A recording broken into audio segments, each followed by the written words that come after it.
Welcome to future vision study centre Salem. இன்னைக்கு நம்ம unit 7ல வந்து ரெஸ்பிரேஷன்ல ஆனரோபிக் ரெஸ்பிரேஷன் அப்படிங்கக்கூடிய டாபிக்கை பார்க்க போறோம். ஸோ நார்மலாக பார்த்தீங்கன்னா ரெஸ்பிரேஷன் அப்படின்னா வந்து inhaling oxygen and exhaling the carbon dioxide. So இந்த ரெஸ்பிரேஷன் வந்து 2 டைப்ஸ் ஆஃப் ரெஸ்பிரேஷன் இருக்குது. ஒன்று வந்து aerobic respiration, another one anaerobic respiration. Aerobic அப்படின்னா வந்து இந்த பிரசன்ஸ் ஆஃப் ஆக்சிஜன். ஆனரோபிக் அப்படிங்கிறது பார்த்தீங்கன்னா இந்த ஆப்சன்ஸ் ஆஃப் ஆக்சிஜன். ஸோ இந்த ஆப்சன்ஸ் ஆஃப் ஆக்சிஜனை பார்த்தீங்கன்னா வந்து செல்லுலார் ரெஸ்பிரேஷன் ப்ராசஸ் அப்படின்னு சொல்லலாம். இதில் பார்த்தீங்கன்னா வந்து ஹை எனர்ஜி எலக்ட்ரான் வந்து அக்செப்ட் ஆகி ஆக்சிஜன் ஆர் பைருவேட் வந்து டெரிவேட் ஆகும். ஸோ இந்த ஆனரோபிக் ரெஸ்பிரேஷனில் வந்து எலக்ட்ரான் அக்செப்டார் வந்து சல்ஃபேட் அயான் இல்லாட்டி நைட்ரேட் அயானா வந்து மாலிகுல்ஸாக இருக்கு. ஸோ சம் இதில் வந்து பார்த்தீங்கன்னா வந்து மெத்தனோஜென்ஸ் இதில் வந்து கார்பன் டை ஆக்சைடு வந்து என்ன பண்ணும்னா வந்து எலக்ட்ரான் அக்செப்டராக இருந்து மீத்தேனை வந்து பை ப்ராடக்டாக வந்து ப்ரொடியூஸ் பண்ணும். ஸோ சிமிலர்லி பார்த்தீங்கன்னா வந்து இந்த பர்பிள் சல்ஃபர் பாக்டீரியா வந்து சல்ஃபேட்டை கொடுக்கும். இது வந்து ஒரு எலக்ட்ரான் அக்செப்டராக இருக்கு.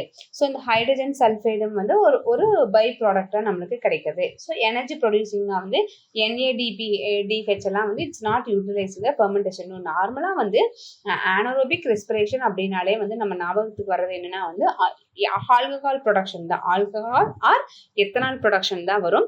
ஸோ இந்த ஆனரோபிக் ரெஸ்பிரேஷனை வந்து லேக் ஆஃப் ஆக்சிஜன், அதாவது வந்து நம்ம மசில் செல்ஸ்ல வர்றதுதான் வந்து லாக்டிக் ஆசிட் ஃபார்மேஷன். இந்த சுளுக்கு வருதுன்னு சொல்லுவோம் இல்லைங்க, ரொம்ப ஹெவி எக்ஸசைஸ் பண்ணும்போது வந்து மசில் செல்ஸ்ல வந்து லாக்டிக் ஃபார்மேஷன்ஸ் வந்து வரும்.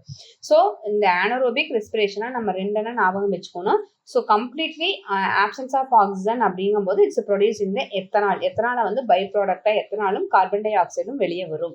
ஸோ இந்த ஆனரோபிக் ரெஸ்பிரேஷன்ல வந்து ஃபெர்மெண்டேஷன் வந்து both it's be takes place in சைட்டோபிளாசத்துலேயும் நடக்கும். இந்த ப்ரோகேரியாட்டிக்ஸில் சைட்டோபிளாசத்தில் நடக்கிறது பார்த்தோம்னா வந்து அந்த மசில் செல்ஸில் நடக்கக்கூடியது வந்து பார்த்தோம்னா வந்து இமீடியட்டாக வந்து கான்ட்ராக்ஷன் அண்ட் ரிலாக்ஸேஷன், அதாவது வந்து அந்த ஃபெர்மெண்டேஷன் ப்ராசஸ் மூலமாக வந்து 2 ATP மாலிகுல்ஸ் குளுக்கோஸ் எல்லாம் வந்து கிடைக்குது இல்லைங்க. இது வந்து ஃபுல் ஆப்சன்ஸ் ஆஃப் ஆக்சிஜன்ல கிடைக்கும். ஸோ இதில் வந்து லேக் ஆஃப் ஆக்சிஜன் அப்படின்னா வந்து ஆக்சிஜன் பற்றாக்குறையினால வந்து மசில் செல்ஸில் என்ன ஆகும்னு பார்த்தீங்கன்னா வந்து லாக்டிக் ஆசிட் வந்து ஃபார்ம் ஆகும். இதுதான் வந்து ஆனரோபிக் ரெஸ்பிரேஷன்ல இருக்கக்கூடியது. ஸோ இந்த கொஸ்டின் வந்து repeated previous year question. So alcoholic production of fermentation and ஈஸ்ட்ல வந்து பை ப்ராடக்டாக என்ன கிடைக்குது. ஸோ உங்களுடைய ஆன்சர்ஸை வந்து நீங்கள் கமெண்ட்ல போடுங்க. வேற ஏதாவது டாபிக் வந்து கஷ்டமா இருக்கு, ஷார்ட்ஸ் நம்ம பார்க்கணும்னா அந்த ரொம்ப டஃப்பா இருக்கக்கூடிய டாபிக்கும் நேமும் நீங்க உங்களோட கமெண்ட்ல போடுங்க. We will meet you on next class. Thank you.